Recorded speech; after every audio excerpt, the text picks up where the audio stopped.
ரமேஷ், கல்விக்கான நிதியை கொடுக்காமல் இப்படி மறுப்பது என்பது நீதியா? அதாவது இந்திய ஜனநாயகத்தில் ஒரு மாநிலத்துக்கும் மத்திய அரசுக்கும் ஒரு போட்டி நடப்பது, அதாவது ஒரு கருத்துக்களை வேறுபாடுகளை கடந்து செல்வதுன்றது இயல்பு தான். ஆனால் அந்த கருத்து வேறுபாடு போட்டி என்பது ஒரு ஆரோக்கியமானதாக இருக்கணும். இன்றைக்கு பல மாநிலங்கள் அதற்கு எதிரான நிலைகளை உருவாக்குவதற்கு இன்றைக்கு ஒரு முன்னணியாக இங்கே இருந்தால், இந்த மாதிரி ஒரு இணைந்த ஒரு தேசத்திற்கு அது ஒரு எதிரான ஒரு செயலாக அமைந்துவிடும் என்பதுதான் என்னுடைய கருத்து. இப்போ தமிழகத்தினுடைய மத்திய கல்வி அமைச்சர் இப்படி பண்றது சரியில்லைங்கிறீங்க? இல்லைங்க, தமிழகத்தினுடைய முதல்வர் அதை ஏற்றுக்கணும்னு சொல்கிறேன். தேசிய கல்விக் கொள்கை திட்டத்தை ஏற்றுக்கலாம், மாற்றம் ஒன்றே மாறாதது என்று இப்போ பல இடத்துல பேசுகிறாங்க. அவங்களுடைய கொள்கையில் அடைந்தால் திராவிட நாடு, இல்லையல் சுடுகாடு என்று சொன்னாங்க சார். அடைந்தால் திராவிட நாடு, இல்லையல் சுடுகாடு என்று சொன்னவர்கள் அவங்க. அந்த கொள்கையை நீங்கள் மாற்றிக்கிட்டு அதுக்கப்புறம் ஆட்சியில் அந்த கொள்கையை கைவிட்ட பொழுது அண்ணா அன்னைக்கு சொன்னாரு, கோரிக்கையை கைவிட்டு விட்டோம், காரணங்கள் அப்படியே இருக்குனாங்க. அண்மையில் கடந்த சில ஆண்டுகளுக்கு முன்பு கூட அப்போதைய திமுக தலைவரும் அதே கருத்தை பதிவு பண்ணியிருக்காரு. இன்னைக்கு அந்த கருத்து தான், காரணங்கள் அப்படியே இருக்கு, கோரிக்கையை கைவிட்டோம். அதைத்தான் மீண்டும் மீண்டும் எங்களை தனிநாடு கேட்க தூண்டுகிறீர்களா என்று கூட கடந்த சில நாட்களுக்கு முன்பு வந்த திமுகவிலிருந்து இலக்கிய அணியினுடைய செயலாளர் விபி கலைராஜன் சொன்னார், எங்களை தமிழ்நாடு கேட்டு மீண்டும் மீண்டும் தூண்டுகிறீர்களா அப்படின்னு கேட்டார். காரணம் அப்படியே தான் இல்லை. இந்திய இறையாண்மையை நம்ம ஏற்றுக்கிட்டோம்.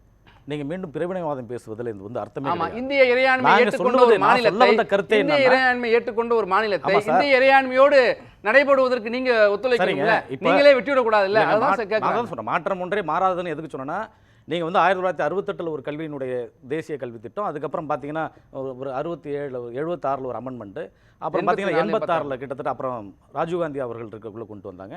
92 கூட இவர் PM நரசிம்மராவ் அவர்கள் கூட அது அன்னைக்கு இந்த பெரிய நுழைவு திட்டம், இந்த மாதிரிலாம் பெரிய திட்டம்ல பலசா அப்படியே கொஞ்சம் மாற்றிக்கிட்டாங்க. இப்போ கிட்டத்தட்ட 35 ஆண்டு காலம் அந்த பழைய கல்வி திட்டத்தை வச்சு தான் நம்ம நடத்திட்டு இருக்கோம். 35 காலம் சர்வதேச கல்வியோடு போட்டி போட வேண்டிய சூழ்நிலை. இங்கே இருக்கக்கூடிய மாணவன் சர்வதேச போட்டியாளர்களோடு போய் கலந்துக்கணும். கல்வியாக இருக்கட்டும், அது வேலைவாய்ப்பாக இருக்கட்டும். இன்றைக்கு புதிய பொருளாதார கொள்கை உலக அளவில் போட்டி போடுறதுக்கு வந்ததுக்கு பிறகு நீங்கள் இன்னும் தமிழ்நாட்டுக்குள்ளே இருவழி கொள்கையை வச்சுக்கிட்டு இருந்தால், இன்றைக்கி நான் கொள்கையை குறைச்சி முடிப்பதில்லை. அன்றைக்கி பேரறிஞர் அண்ணா சொன்னார், அதை அன்றைக்கு தொண்டர்கள் ஏற்றுக்கிட்டாங்க. இன்றைக்கு மாற்றம் தேவைப்படுதுன்னு சொல்கிறோம். இன்றைக்கு மாற்றம் தேவைப்படுது. நீங்கள் இவர் சொன்ன மாதிரி இன்னைக்கு கும்மிடி பூண்டி தாண்டி போனாலும் முன்னேறி தாண்டி அந்த மொழியிலே ஆங்கிலம் தவிர்த்து இன்றைக்கு ஹிந்தி சின்ன துளை பெரிய துளையெல்லாம் சொன்னாங்க. உலகளாவிய தொடர்புகள் என்று ஆங்கிலத்தில் புலமை பெற்ற பிறகு, உலகளாவிய தொடர்புகள் ஏற்பட்ட பிறகு திருப்பி ஹிந்தியை கற்றுட்டு, ஏன் அப்போ வட மாநிலங்களில் தமிழோ ஆங்கிலமோ தெரியாதுங்கிற ஒரே சர்வதேசத்துக்கு போகக்குள்ள நீங்க ஆங்கிலம் தேவைப்படுது. நீங்க லோக்கல்ல இந்தியாவுக்குள்ள சுத்துகின்ற பொழுது நீங்க பெரும்பான்மையான மொழி, பெரும்பான்மையாக பேசக்கூடிய மக்கள் ஹிந்தி பேசுறாங்க, கத்துக்கிறது ஒன்றும் தப்பு இல்லை. இப்ப தர்மேந்திர பிரதான் என்ன சொல்லுறாரு, நீங்க சொன்ன மாதிரி 4 கேள்விகளை முதலமைச்சருக்கு வச்சிருக்காரு. நீங்க தாய்மொழி கொள்கையிலே ஒருத்தருக்கு கல்வியை தருகிறோம், அந்த தாய்மொழி கொள்கையோடு சேர்ந்து அவர் பல மொழிகளை கத்துக்க விரும்புகிறார், அதற்கு நீங்க எதிர்ப்பானவரா என்று கேட்டுக்கிறார். அதே போல் தாய்மொழி கொள்கையான தமிழிலே உங்களுக்கு வினாத்தாள் கொடுக்கப்படுகிறது ஒரு இதுக்கு, அதே போன்று மற்ற மொழிகளுடைய வினாத்தாளும் கொடுக்கப்படுகிறது. ஆகவே அங்கே தமிழ் எங்கேயும் நீங்கள் ஒதுக்கப்படலை. அதில் புத்தகங்கள் கூட நீங்கள் தாய்மொழி கொள்கையோட புத்தகங்களும் சேர்ந்து இந்த அண்டை மாநிலங்களுடைய மொழிகளுடைய புத்தகங்களும் வரப்போகுது. ஆகவே நீங்கள் பல மொழிகளை கற்றுக்கொள்வதிலே மாணவர்களுக்கு சிரமம் நீங்கள் நம்ம ஒன்றும் தரவே வேண்டாம். அவங்க இன்னைக்கு இருக்கிறவங்க இன்டெலிஜென்ட்டாக இருக்காங்க. தேசிய கல்விக் கொள்கை 2020 இருக்குல்ல, 2020 என்ன சொல்கிறாங்கன்னா, உயர்கல்வியுடைய 2025 உயர்கல்வி பெறுவோடைய எண்ணிக்கை 50% ஆகும்னு சொல்கிறாங்க. ஆனால் தமிழ்நாடு 2-3 ஆண்டுகளுக்கு முன்பே அதை கடந்து மேலே போயிட்டு தேசிய சராசரியை விட உயர்கல்வி பெறுவோடைய எண்ணிக்கை அதிகமாக இருக்குது. பள்ளி கல்வியில் இடைநிற்றல் விகிதம் குறைவாக இருக்குது. பல விஷயங்கள்ல தேசிய சராசரிக்கு மேல தமிழ்நாடு நம்மளை விட நீங்க சொல்ற கல்விக் கொள்கையோட இங்க சிறப்பா இருக்கு. நீங்க அதை கொண்டு வர சொல்லி எங்களையே திருப்பி பீகார் உத்தரப்பிரதேச மாதிரி ஆக்கிராதேங்கிறாங்க. அதுதான் சொல்ல வர கருத்து. தேசம் முழுவதும் ஒரு கல்விக் கொள்கையை நம்ம தீர்மானிக்கின்ற பொழுது அதை ஏற்றுக்கொள்வது தகவல். இன்னைக்கு கேரளா கூட தான் நீங்க முன்னிலை மாநிலமா இருக்குன்னு சொல்றோம். இன்னைக்கு தமிழ்நாடு முன்னிலை மாநிலமா இருக்கட்டும்ன்ற முயற்சிக்கு பாராட்டுகள். கல்விக் கொள்கை நான் என்ன சொல்றேன், வெற்றி அடைஞ்சிருக்குன்னா நான் பாராட்டுறேன். தமிழகத்தினுடைய அரசினுடைய வெற்றிக்கு பாராட்டுகள். அவங்க இன்னைக்கு நீங்கள் கல்விக் கொள்கையை நல்ல அளவில் கொண்டு வந்திருக்காங்க, நான் அதை நான் மறுத்து சொல்ல. நீங்கள் இந்த புதிய கல்விக் கொள்கைகள் ஏற்றுக்கொள்வதனால இன்றைக்கு சாமானியனுக்கும் நீங்கள் ஹிந்தியும் கிடைக்க போது, இல்லை அவன் விரும்புகிற ஒரு ரீஜனல் லாங்குவேஜ் வரப்போகுது. இல்லை, நீங்கள் உள்நோக்கத்தோட எல்லோருக்கும் கிடைக்கக்கூடாதுன்னு பண்ணுறீங்க. உள்நோக்கம் என்பது எப்பொழுதுமே கிடையாது சார். நீங்கள் பேரறிஞர் அண்ணா இருக்கக்குள்ள இருமொழி கொள்கை இருந்தது, அதுக்கப்புறம் நீங்கள் ஹிந்தி எடுத்தீங்க, நம்ம போஸ்ட் ஆஃபீஸை முடக்கணும், நீங்கள் ரயிலில் மறிச்சோம், அதெல்லாம் வேற. அது அன்னையினுடைய நிலைப்பாடு வேற. கிட்டத்தட்ட 35 ஆண்டுகள் கடந்து வந்துட்டோம். இன்னைக்கு தேவைகள் அதிகமாக இருக்கு மாணவர்களுக்கு சார். இன்னைக்கு ஒருத்தவங்க இன்னைக்கு 1918லேருந்து தட்சிண பாரத இந்திய பிரஜா சபா இருக்கு, அந்த எந்த பிரச்சனையும் ஆகல, தொடர்ந்து எழுதிட்டு தான் இருக்காங்க, விருப்பப்பட்டவங்க படிக்கலாம் தான் இருக்கு. அங்க போய் நின்று ஒரு நாள் கூட ஆர்ப்பாட்டம் நடக்கல சார். தமிழ்நாட்டுடைய மக்கள் தொகை எவ்வளவு அன்னைக்கு? ஒரு 4 கோடி. இந்த வருஷம் 3 லட்சம் இல்ல சார், அன்னைக்கு வருஷம் 2 தடவை எக்ஸாம். நீங்க தமிழ்நாடு தட்சிண சபா அந்த இது பிரச்சார சபா ஆரம்பிச்ச நேரத்தில் சொல்றேன், அன்னைக்கு இருந்து ஒரு 4 கோடி மக்கள் வச்சுக்கோங்க. என்ன ஒரு 40,000 பேர் படிச்சிருப்பாங்களா ஹிந்தி? இன்னைக்கு அவங்க எல்லாம் முன்னேறி இருக்காங்கல்ல, மறுக்கல. அவங்க யாரும் அந்த தாய்மொழி ஹிந்தி படிச்சதுனால யாரும் முன்னேறல சார். ஹிந்தி படிச்சதுனால முன்னேறணும்னா ட்ரெயின்ல அங்கே இருந்து இவ்வளவு பேர் வந்துட்டே இருக்காங்க சார், தினமும் வர மாட்டாங்க சார். நீங்க முதல்ல அதாவது நீங்க முன்னேற்றம் தொழில் ரீதியான முன்னேற்றத்துக்கு இன்னும் சொல்ல வரீங்க. வெளியில போறோம் பேசக்கூடிய ஒரு பயம் வருது, தமிழ் ஆங்கிலம் பேசுறது தேவை ஏற்பட்டுச்சுனா சார், தேவை ஏற்பட்டுச்சுனா எங்க போனாலும் தேவை ஏற்பட்டா படிக்கிறது வேற. நாம என்ன சொல்றோம், மாற்றம் ஒன்றே மாறாததான் படிச்சாதான் இல்ல சார். இங்க வந்து தமிழ்நாட்டுக்கு தமிழ் பேச வரல, அதுக்காக இங்கிலீஷ் பேச வைக்கிறீங்களான்னு கேக்குறாங்க. இல்ல அப்ப அந்த உயர்தட்டு மக்கள் தமிழ் படிக்க சொல்லுங்க சார். முதல்ல வடநாட்டுல நீங்க வந்து வேலை செஞ்சுட்டு இருக்கான், ஒரு லாங்குவேஜும் தெரியல, தமிழும் தெரியல, ஒண்ணும் தெரியல, அவன் தைரியமா வரா, நீங்க நம்மள ஹிந்தி படிக்க. ஆமா சார், நீங்க தமிழ்நாட்டுல இருந்து என்ன சார் அவசியம் சொன்னாங்க சார். வடநாட்டுல இருந்து ஒருத்தன் தைரியமா வரான்ல, தமிழ்நாட்டுல இருந்து ஒருத்தன் தைரியமா போக வேண்டியதானே. மொழி தெரியலையே, மொழி தெரியலையே. இப்போ நீங்க வந்து என்ன கல்வியை கூறு போட்டு வைக்கிறீங்க, நீங்க சிபிஎஸ்இ நடத்துவீங்க, மத்த பள்ளிக்கூடங்கள் நடத்துவீங்க, அதுல ஹிந்தி வைத்திருப்பீங்க. ஆனா இங்க மட்டும் நீங்க ஹிந்தி படிக்க கூடாது, ஒரு சாமானியன, ஒரு பழங்குடியின மக்களை, ஒரு எஸ்சிஎஸ்டிக்கு கூட நீங்க ஹிந்தி கிடைக்க கூடாது என்று சொல்லக்கூடிய அளவுக்கு ஒரு தடுமாற்றத்தை நீங்க கொடுக்குறீங்கன்னு சொன்னா அப்ப என்ன அந்த ஆட்சியினுடைய ஒரு மாற்றம்? நான் சொல்றது என்னன்னா சார், எல்லாருக்கும் எல்லா கல்வி வேணும் சார், இன்னைக்கு எல்லாருக்கும் எல்லா கல்வி வேணும், ஒரு சாமானியனுக்கு வேணும், ஒரு பழங்குடியின மக்களுக்கு வேணும். நீங்க கல்வியை வந்து மூடி மூடி மறைக்கிறீங்க. இருவழி கொள்கை, இருவழி கொள்கை. அப்படி மூணு மாசம் வந்திருக்கிற புள்ளிவரங்கள் அப்படி சொல்லாத சார். நாம போய் சொல்லலாம், இல்ல திமுக வளர்ந்து வந்திருக்கிற திமுக பேசலாம், அவர் தவறான கருத்துக்களை சொல்றதுக்கு வாய்ப்பு இருக்கு. ஆனா புள்ளிவரங்கள் தப்பா சொல்லாது இல்ல. நீங்க ஒரு புள்ளிவரம் சொன்னீங்களே, அப்ப ஆட்சியை மாத்துங்க 3 லட்சம். இப்ப எத்தனை பேர் 3 லட்சம் பேருக்கு மேல எழுதுறாங்கன்னு சொன்னீங்க? ஆட்சியை மாத்துறதுக்கு எத்தனை பேர் எக்ஸாம் எழுதுறாங்கன்னு சொன்னீங்க? 3 லட்சம் பேருக்கு மேல. தென்னிந்தியாவிலே அதிகமாக. தென்னிந்தியாவிலே அதிகமா எழுதிருக்காங்கல்ல. அப்ப வந்து கீழ் அளவுக்கு ஹிந்தி படிக்கணும்ன்ற ஒரு ஆர்வம் வந்து போச்சு இல்ல? ஆமா, சாமானியனுக்கு அந்த ஆர்வம் வந்து போச்சு சார். 100 வருஷத்துக்கு இருக்கு சார். அது நீங்க வந்து இப்ப பிஎம் ஸ்கூல் மாதிரி 100 வருஷத்துக்கு மேல இங்க இருக்கு சார். படிச்சிட்டு தான் சார் இருக்காங்க. அது வந்து தனியார் தேவைப்படுறாங்க, படிச்சு தான் தனியார்ல போய் படிச்சு அதுக்கு தனியார்ல எக்ஸாம் எழுதுறாங்க. மத்திய அரசோட நிறுவனம் சார், சொல்லி அரசு நிறுவனம் வந்து இருக்கு சார். அங்க சொல்லி கொடுக்கக்கூடிய ஆசிரியர்கள்லாம் அந்தந்த பகுதியில் அங்கங்க வச்சு நீங்க அங்க சொல்லி கொடுத்துட்டு இருக்காங்க.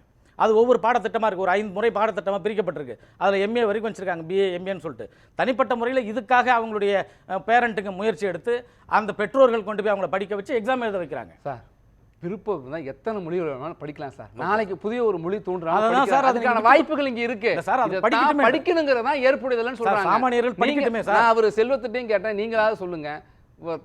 தாய்மொழி வழி கல்விக்கு தான் முக்கியத்துவம், அடிப்படை தொடக்கப்பள்ளி தாய்மொழிகள் தான் இருக்குன்னு சொல்றீங்கன்னா, இங்க இருக்கிற தமிழ்நாட்டில் இருக்கிற அனைத்து சிபிஎஸ்லயுமே மீடியம், நான் சொல்றது ஒரு சப்ஜெக்டா நான் சொல்லல, மீடியமே தமிழ் மீடியம் கொண்டு வந்துட்டீங்கன்னா பிரச்சனையே முடிஞ்சு போச்சு.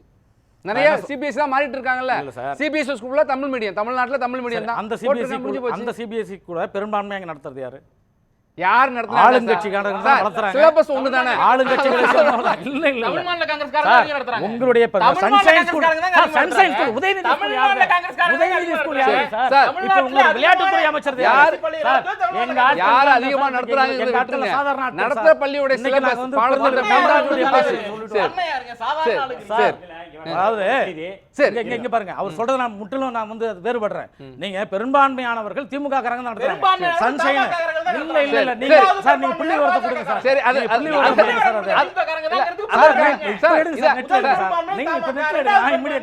சரி, யார் நடத்துறானோ பாடத்திட்டம் என்னங்கிறது தான் கேள்வி. பாடத்திட்டம் தமிழ்ல இல்ல. தமிழை நேசிக்கக்கூடிய நீங்கள், தமிழை நேசிக்கக்கூடிய நீங்க சிபிஎஸ்சி திட்டத்தை நடத்துறீங்கன்னு சொன்னீங்கன்னா, அப்ப நாங்க என்ன சொல்றேன், நீங்க மத்திய பொருளாதார கொள்கை கல்வித்துறை சார் பேசக்குள்ள பேசினாங்க.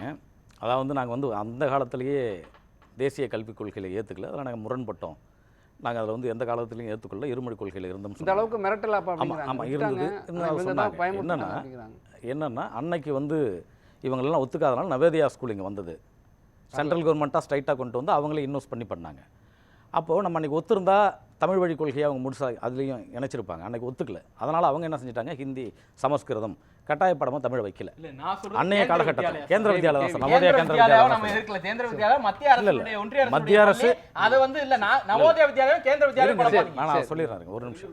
வித்தியாசம் இருக்கு ரெண்டும். தமிழ்நாட்டுல நவோதயா வித்யாலயா பள்ளியே கிடையாது. இல்ல இல்ல அதான் கேந்திர வித்யாலயா தான் சார் மாறி இல்ல, கேவி அதுக்காக வேற, என்ன இருக்கு? நவோதயா வேற. வார்த்தைகள்ல ஒரு வார்த்தைகள் இல்லங்க, இது போல நம்ம 2020ல ஏங்க சொல்ல அன்னைக்கு ஏத்துக்கலங்கிறோம்? இல்ல புதிய கல்விக் கொள்கை அன்னைக்கு வந்த நீங்க பிறகு ஏன் ஏத்துக்கலங்கிறோம்? இல்ல அன்னைக்கு நம்ம ஏத்துக்காத காரணம் தான் அந்த கல்வி கொள்கை வந்து நீங்க ஹிந்தியோ சமஸ்கிருதமோ ஆங்கில மொழிக்கு முக்கியத்துவம் கொடுக்கப்பட்டது. இன்றைக்கு அதே போல நிலை இப்ப சொல்றாரு இல்லையா, நீங்க வேணா மத்திய அரசு வேணாலும் அதை நிறைவேற்றிக் கொள்ளட்டும், முன்னுதாரணமா அவங்க செய்யட்டும்னு சொல்றாங்க இல்லைங்களா, அவங்க முன்னுதாரணமா செஞ்சு செய்யறாங்கன்னா மீண்டும் அதே போல வந்து நீங்க ஏன்னா மாநிலம் ஏத்துக்கிட்டா தானே நீங்க தமிழ் வழி கொள்கை அவங்களுக்கு கொடுக்க முடியும். இப்போ அவங்க சொல்ற மாதிரி அதுக்கு ஸ்டேட்டுக்கு என்ன இல்ல இல்ல சார், இப்போ நீங்க கூட சொல்றீங்க முழுமையான இல்லையா, யூனியன் கவர்மெண்ட் பேரே மத்திய கல்வி வாரியம் இருக்கு. பிஎம்ஸ்டி ஸ்கூல் சொல்றீங்க. இப்போ நீங்க தமிழ்நாடு அரசு ஏத்துக்கிட்டா தான் நீங்க வந்து தாய்மொழி கொள்கையை அந்த 5வது வரைக்கும் நீங்க அந்த தாய்மொழி கல்வியை நம்ம கொடுக்க முடியும். ஏத்துக்காத சூழ்நிலையில இப்போ நீங்க வந்து நவோதயா சார் இப்போ சொன்ன பாருங்க, கேந்திர வித்யாலயம் நடந்த மாதிரி அது நடக்கும். இல்ல இல்ல ஒரே நிமிஷம். இவங்க சார், including CBSE மாநில அதேதான் அரசு சார். வந்து புதிய கல்விக் கொள்கையை ஏத்துக்காததுனால தமிழ்நாட்டில் உள்ள கேந்திர வித்யாலயாவில் தமிழ் இல்லை அப்படிங்கறாங்க. அதுதானே? ஆனா மாநில அரசு புதிய கல்விக் கொள்கையை ஏத்துக்கலனாலும் கேந்திர வித்யாலயால பிஎம்சி ஸ்கூல்னு ஏற்கனவே போர்டு சார், நீங்க தானே சார் இங்க இருக்கக்கூடிய சொன்னீங்க. இல்ல முடிச்சறேன். இங்க இருக்கக்கூடிய கில் நகர்ல இருக்கக்கூடிய கேந்திர வித்யாலயா வந்து ஏற்கனவே பிஎம்சின்னு மாத்திட்டாங்க. அதுக்கு மாநில அரசு கொள்கைக்கு என்ன சார், சம்பந்தம்? நான் இன்னைக்கு அது அதை முழுமையாக சொல்லல. ஒன்றிய அரசுடைய நீங்க- பள்ளி. அங்க எங்க தமிழ் நீங்க தானே சார் சமஸ்கிருதத்துக்கு இருக்கக்கூடிய இடம் தமிழுக்கு ஏன் இல்ல? சூர்யா சார் தானே நான் புள்ளி இப்போ வரம் சொன்னாரு. CBSE ஸ்கூல் நீங்க இவங்க தானே புள்ளி வரம் சார், சொன்னாங்க. இல்ல, ஒரு CBSE ஆங்கிலத்துக்கு ஆசிரியர்கள் இருக்காங்க, இல்ல, இல்ல. சமஸ்கிருதத்துக்கு நான் ஆசிரியர் சொல்லிடுறேன். இருக்காங்க, தமிழுக்கு ஆசிரியர்கள்னு சொன்னார்ல. அப்ப அதுக்கு நான் சொல்லணும்ல இந்த ஒரு விளக்கத்தை. CBSE ஸ்கூலோட- ஏன் தமிழுக்கு ஆசிரியர் இல்லனா சார், அவங்க அதுக்கான சிபிஎஸ்இ திட்டத்தின் ஒரு சிபிஎஸ்இ ஸ்கூலோட இந்த வருஷம் அப்ளிகேஷன் நான் பார்த்தேன். அதுல போட்டுருந்தாங்க ஆங்கில வழி கல்வி விருப்ப பாடம் தமிழ் நீங்க தேர்ந்தெடுக்கலாம். விருப்ப பாடம் தமிழ் தேர்ந்தெடுத்தா உங்களுக்கு ஹிந்தியை நீங்க ஆட்டோமேட்டிக்கா படிச்சாகணும். விருப்ப பாடம் ஹிந்தியை தேர்வு செய்தா தமிழ் படிக்கணும் அப்படின்னு சார் அதான் சார் தமிழ் மத்திய வழி தேர்ந்தெடுத்தா கொள்கை சார். ஹிந்தியை நீங்க படிக்கணும் கட்டாயப்படுத்திருக்காங்கல்ல, அதுதான். இல்ல நீங்க தானே சொன்னீங்க மத்திய கல்விக் கொள்கை சிபிஎஸ்இ திட்டம். அது பாடம், தமிழ்நாடு அரசு ஒரு ஏத்துக்கல. பாடமா? ஆகவே ஒரு பாடங்கிறது சார், ஒரு பாடம் வேற சப்ஜெக்ட் இருக்குல்ல சார், தமிழ், நீங்க இங்கிலீஷ், ஆங்கிலம், அன்னைக்கு அந்த கணக்கு, கல்விக் அறிவியல் கொள்கை படிக்கிறோம் சார். ஏத்துறதால் அது மாதிரி ஒரு இல்ல, பாடமா அன்னைக்கு நீங்க அந்த படிக்கிறது வேற, அந்த பாடத்தை எப்படி எந்த மொழியில கற்பிக்கிறாங்க, மீடியம் மீடியம் ஆஃப் எஜுகேஷன் 1986ல நீங்க அன்றைக்கு அந்த கல்விக் கொள்கையை ஏத்திருந்தா இன்றைக்கு சிபிஎஸ்இயா இருந்தாலும் கூட நீங்க வந்து நவோதயா ஸ்கூலா இருந்தாலும் கூட கேந்திர வித்யாலயா இருந்தாலும் கூட நீங்க தமிழ் ஒரு பாடமாக அமைக்கப்பட்டிருக்கும். அதை நம்ம அன்னைக்கு ஏத்துக்கல. அதனால அவங்க என்ன செஞ்சுட்டாங்கன்னா அவங்களுடைய ஆங்கில வழி கொள்கை, அதே போல ஹிந்தி கொள்கை, சமஸ்கிருதம் தமிழ் பாடமாலாம் இருக்கு சார். தமிழ் வழி கல்வி தான் இப்ப